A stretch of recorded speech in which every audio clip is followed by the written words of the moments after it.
Welcome, everyone, to the 12th episode of my new podcast, Pug, Fireball, and Company. My guest today is Federal Judge Robert Pratt, who has played an important role in the naturalization ceremonies before Iowa Cub games at Principal Park in Des Moines for several years. As in reading your bio, and I also found out that you grew up on a farm near Emmitsburg. I did. You had a brother and two sisters. Your dad farmed, and your mom worked for the ISU Extension Service. She did. She retired till the mandatory retirement age. Right. So Judge Pratt graduated from Loras College in Dubuque and Creighton University School of Law in Omaha. He started his practice as a lawyer for the Polk County Legal Aid Society. Then he practiced with two law firms emphasizing criminal defense and plaintiffs' personal injury, workers' compensation, and Social Security disability. Then established his own practice where he continued to emphasize plaintiffs' personal injury, workers' compensation, and Social Security disability claims. In private practice, Judge Pratt tried more than 40 cases to verdict and argued 25 cases before the U.S. Court of Appeals for the Eighth Circuit, in addition to 10 cases before the appellate courts of Iowa. He was chief judge of the Southern District of Iowa from 2006 to 2011 and served on the U.S. Court of Appeals for the Eighth and Ninth Circuits. He was chosen by the Federal Judicial Center to serve as a mentor judge for newly confirmed judges in 2010 and 2014. He was nominated by President Bill Clinton in 1996 and 1997 and was confirmed by the U.S. Senate in 1997. He started serving on the job in July 1st, 1997. He has been the Eighth Circuit's representative on the Judicial Conference Committee on Information Technology. He has also been asked to testify before the U.S. Sentencing Commission. He has published cases involving many areas of federal and state law. He has also written and published articles involving his legal aid work in the early 1970s, federal sentencing, trial judging, and disability rights. Good afternoon, Judge Pratt. Good afternoon, Steve. It's nice to be with you, and thank you for all your work to further the cause of America's pastime. Thank you. I hope I can do a small part. Before we get into your judicial career, I'm interested. Did you play baseball in high school or college? I didn't. High school baseball, I'm old enough, Steve, that I tell people this, and they were sure I'm fibbing. Emmitsburg High School, I went to public high school, did not have a girls' basketball team. There was no wrestling. There was no high school baseball. The only sports that I recall, and I'm 77 years old, were high school football, high school basketball, and track. And I wasn't good at any of them. So my memory is probably clouded by that fact, but no. How big was your graduating class in high school? There were 51 people in my graduating class from high school, yes. How big is Emmitsburg, or how big was it then? It was about 3,000, and at the time I graduated, St. Mary's High School was in existence, and so they probably had 30 graduates in their class of 1965. But since 1965, when both of those classes, my public school and St. Mary's, the town and the county have been shrunk considerably by the farm crisis and the other things that we all know that's happened to rural Iowa. So I would say, I don't know the exact population. My guess is it's still probably about 3,000. That'd be my guess, yeah. And it's still the sister city of Dublin. Oh, Dublin, Ireland? It is. They have a member of Parliament come to Emmitsburg every year. Robert Emmet was a famous Irish patriot. Oh. And he was beheaded, even though he was a Protestant. He actually stood up for the landowning rights of the Catholics, and he was beheaded by the British at age 21. His head rolled down the. If you're ever in Dublin, you can see the place that his head rolled down.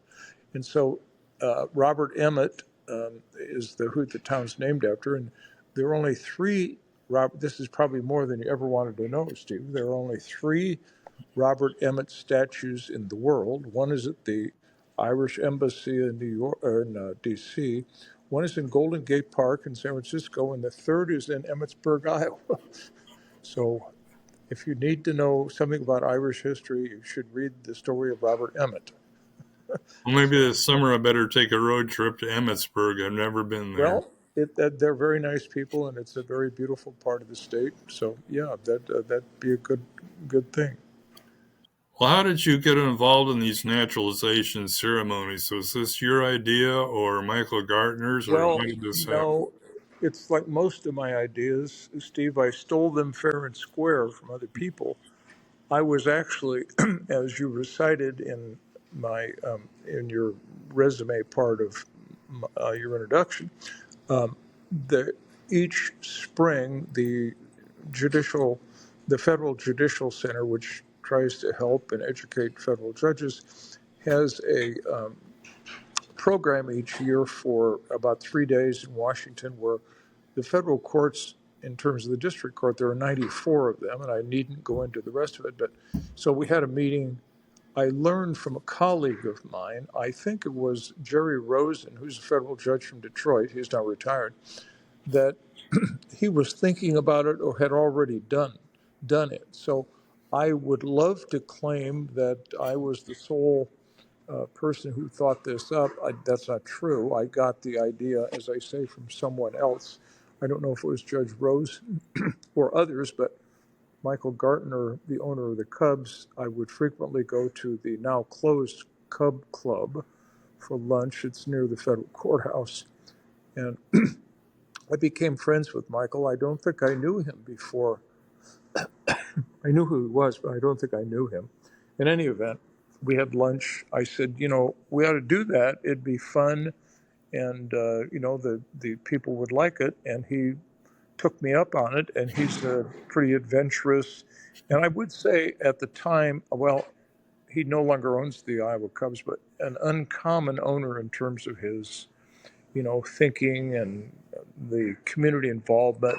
He's done such a great, I think they were close in 1999 to losing the Cubs, and he and a partner of his, and I don't know the exact arrangements, but I don't know if the word is save the Cubs, but they took the Cubs, they bought the Cubs and got the city involved. And, you probably know this, but I've been told by people who have knowledge that the um, Iowa's AAA city is one of the smallest, maybe the smallest in AAA baseball, and yet we do well in terms of fandom and people attending, and so that's the way it started. Michael thought it would be a good idea. I shared it with, I think, I asked the marshal's office, and the U.S. Marshals are responsible for the security of the federal courthouse and federal judges. And I asked the federal marshals, and they thought this was something that they could handle as well.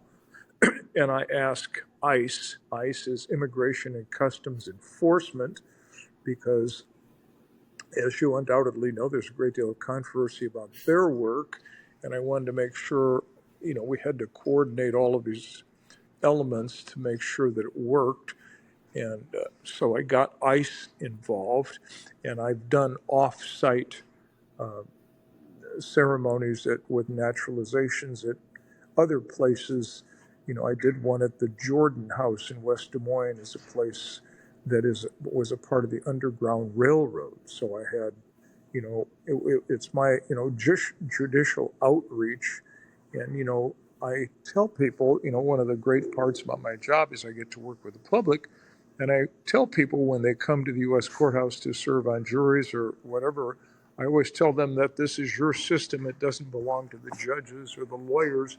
And so judicial outreach is a really important aspect of judging, be it state, federal, or otherwise. And the wonderful part about my work is that when you have people who come, lay people who, they approach jury duty specifically with great anxiety and they're anxious. They don't want to serve. They've heard all of these things. They're basically not true about jury duty. And, once they get selected, and as I say, they're very reluctant to serve for what they think is a good reason. But once they get selected to serve, the vast majority of them understand, oh, this is a pretty good system and I can see how it works. And it's not like on TV. I said, no, it's not like on TV. So, anyway, working with the public and, demonstrating new citizens and introducing them, to 10,000 people or whatever it was at Principal Park is an important part of judging. And it's just not what you do within the confines of the building. So I found it to be a great way to educate the people at large about immigration. We usually do immigration ceremonies in the U.S. District Court, and there's no reason that and then the seating is limited. Sometimes we have an overflow room where people can actually watch, but people who support new immigrants and migrants to the United States, they come to this ceremony, and I have found, and I think if you talk to people who go to ceremonies, that they say, "Oh, well, we didn't know, what citizens have to go through to learn to be new citizens, and it's really an important and inspiring, if you will, process." And so, all of that kind of comes to the fore when you have new citizens who they're on the ball field.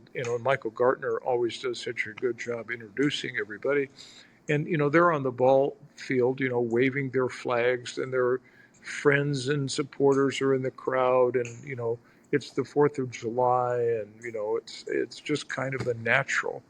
And so I was so fortunate to do it for so many years. Now, that's too long an answer, so never be afraid to cut me off. But that's kind of the When did origin. what year did this start? Do you recall? I want to say that it was 04, 05. Uh, I think President Bush, George W. Bush, was president at the time. And, we would always play whoever the sitting president was, they have pre recorded a oh, message to new citizens. And at the end of the ceremony, we would always play, whether it was President Bush or President Obama or President Trump or President Biden, we'd always play the welcoming of the president. And, the thing I liked is, some people who didn't like that particular president would boo. I thought, well, and if you knew Michael Gartner, he would say, well, that's fine. They got a First Amendment right to boo or clap or whoever. So, it combined kind of the First Amendment and America's love with baseball. And for people who know about the national pastime, they know that baseball's played a huge part in welcoming immigrants to the United States. I mean, where would MLB, or for that matter, minor league ball be without the Dominican Republic, and Venezuela and Puerto Rico and, Japan, so it's an international sport.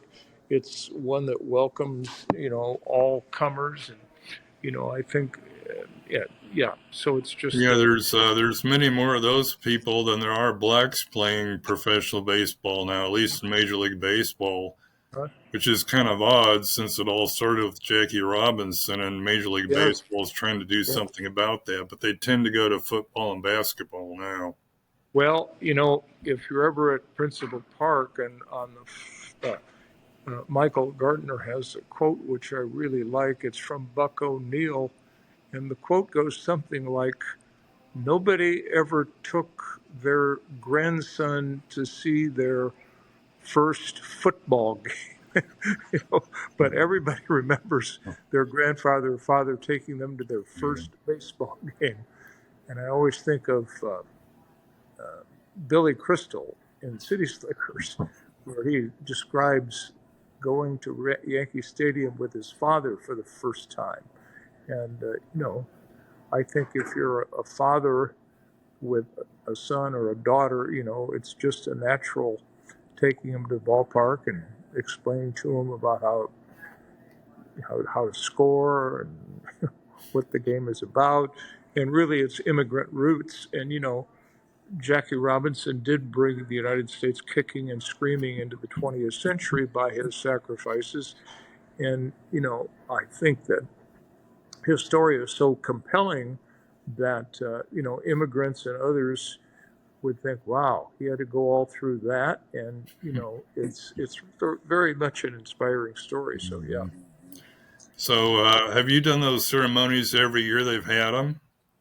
We did them every consecutive year through COVID. And the last 2 years I have not done them. Okay. One of my colleagues who succeeded, I asked him to succeed me doing it. Maybe it's been, time goes so fast. Maybe it's been 3 years now, but he's a wonderful new judge in our court as of 2022, and he has, I believe, he has four sons.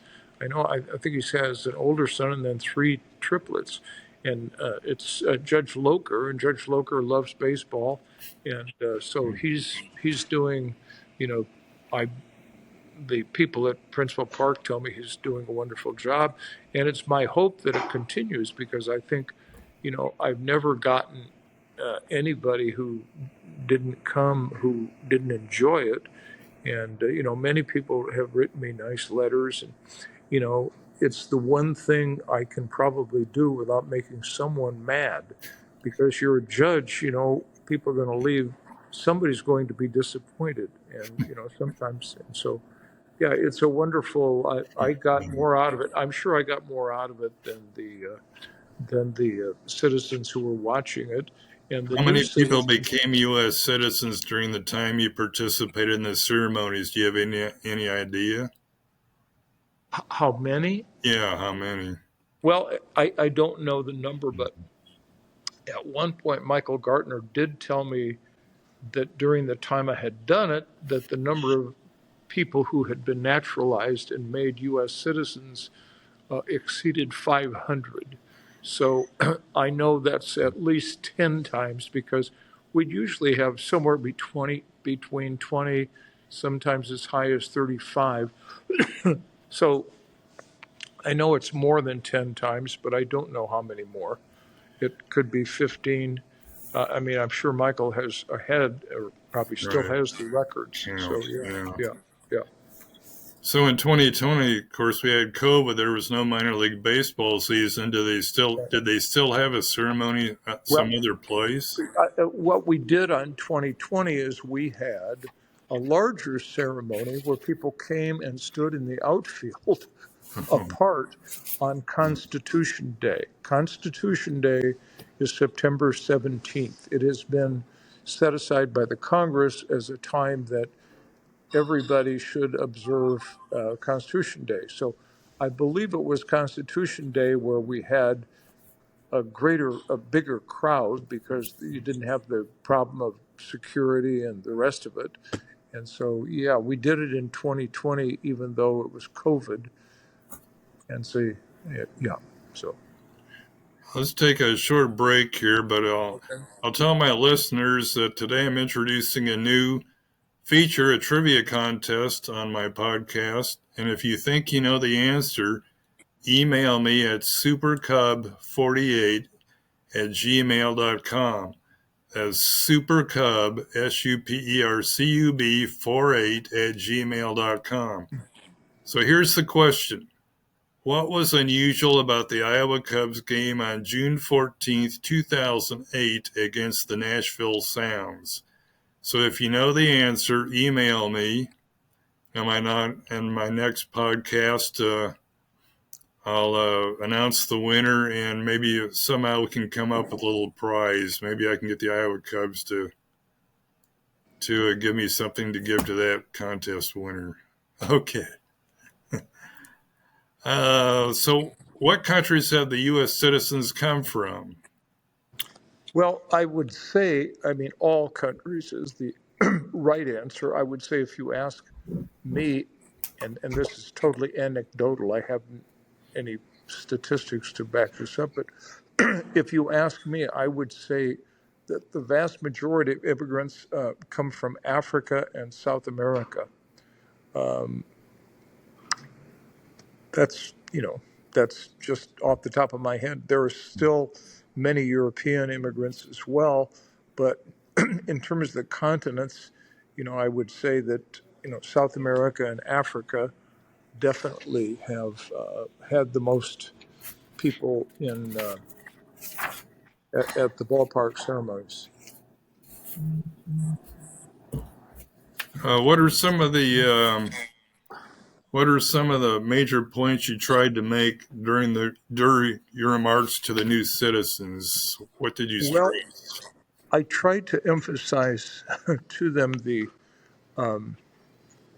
fact that America did not have a caste system, that we didn't uh, tell people how to think about political matters.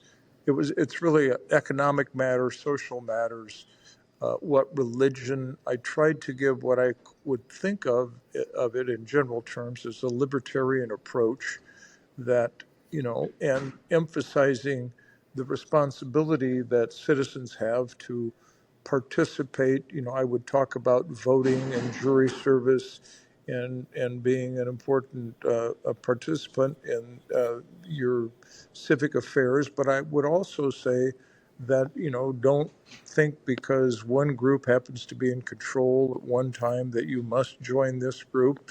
The importance of emphasizing minority rights, that because the majority happens to believe one way, that's not indicative that you have to join that.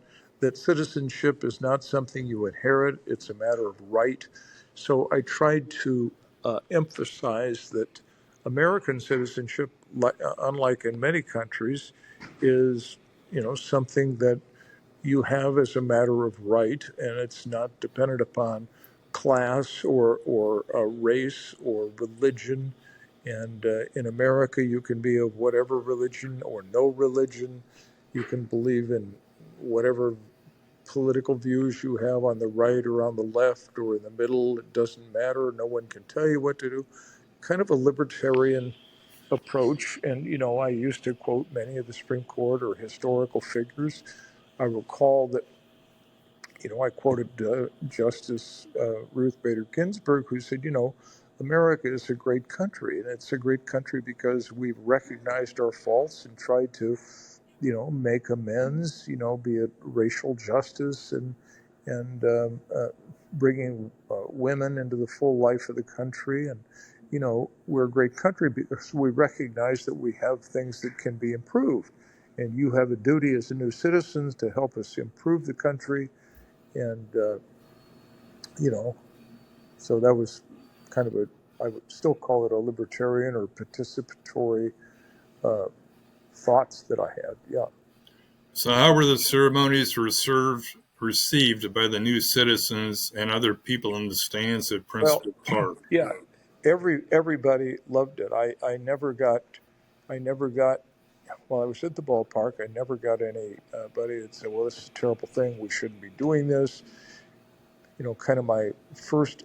I think the very first year we did it, Michael Gardner came up to me and he said, "Well, he says there was this little Bosnian woman who was a new citizen. She was walking down the aisle and she had a beer at least as big as she was. She said, 'I now an American citizen.'" And the crowd would really get into it when the new citizens would be waving their flags and um, I don't know. It's a very enthusiastic participatory thing. I mean, baseball is a game you got to be dedicated to, no two baseball games I see are ever the same. Baseball is kind of a subtle support, subtle sport. It's not one that you can understand without studying it. I don't want to make it sound too complicated, but unlike this citizenship ceremony is something that I think everybody learns from, because people who have lived here, they just take their citizenship for granted.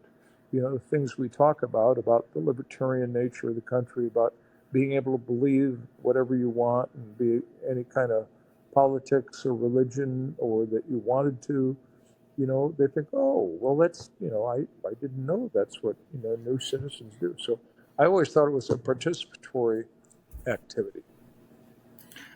Yes, I ushered for the I Cubs up the mezzanine from 2015 to 2019 and 2022, and I would watch the new citizens, come up to the mezzanine with their families, and just boy, Yeah, how joyous they were, and just yeah, like it was the biggest thing in their life that ever happened. yeah, yeah. Uh, what can U.S. citizens learn from watching other people become U.S. citizens, or can they learn anything?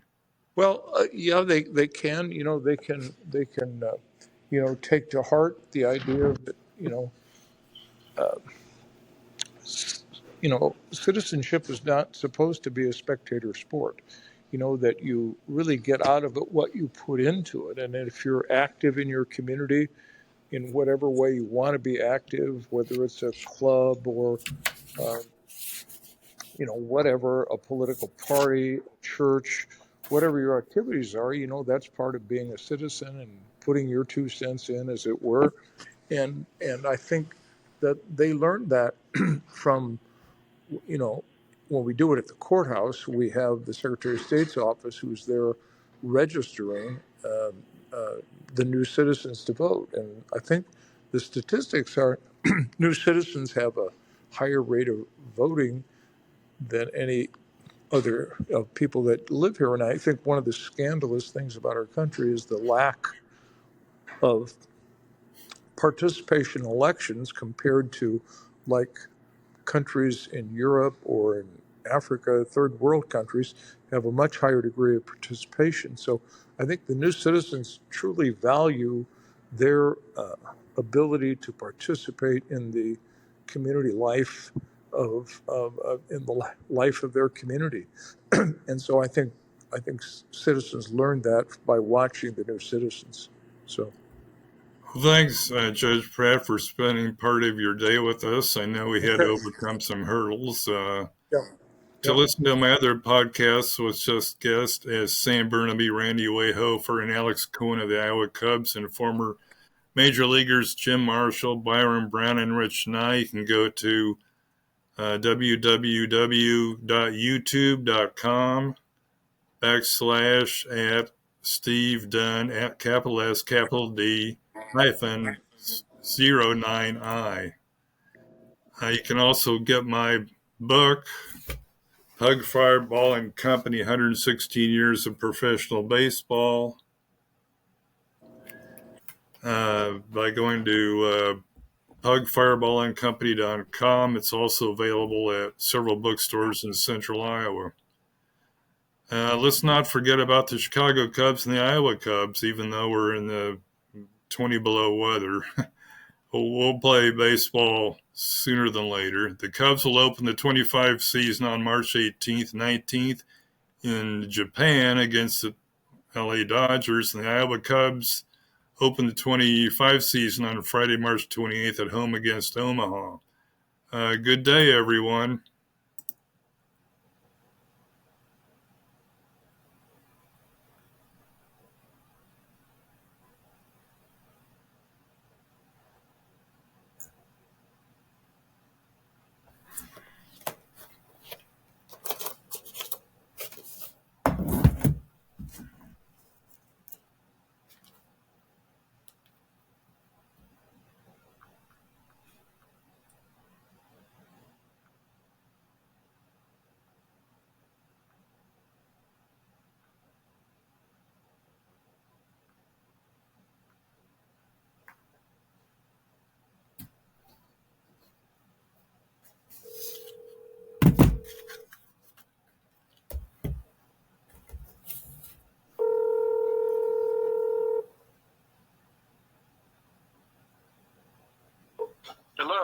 Yes, me again, Steve. Could you get back into that app because I got to make sure the file is downloaded.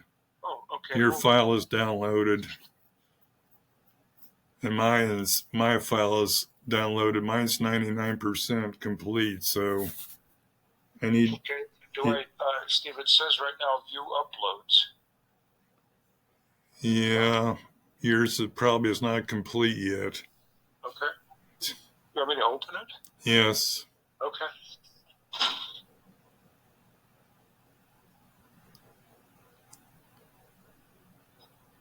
Well, it's got a question. Upload completed. Oh. Well, hit no. Oh, you want me to hit? You hit no, because it's got an up and it's got a down. But before it says up and down, it says upload completed. Oh. Well, I don't see that on my end. Mine's not uploaded yet either. And then below that it says view uploads. Oh.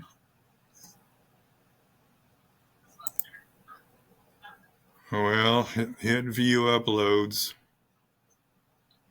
You may do view uploads? Yeah. Okay. See what it says.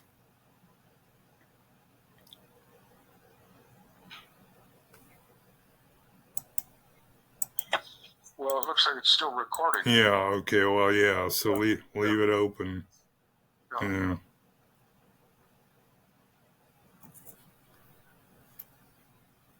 The files have to be downloaded, and it takes, just a few minutes to download everything. Okay, should I leave it open? Yes, yeah. Okay, all right.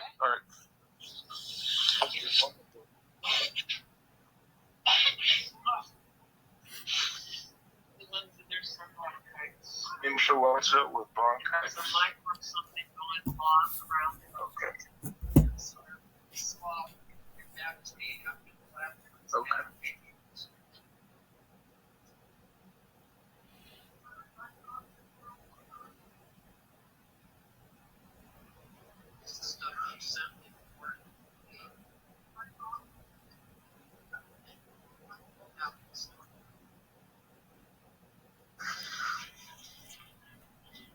Right now, it says it's got a picture of some young African American woman. It says start now. It's got become a host. I assume that's not something I. No, you don't want to do that. Okay.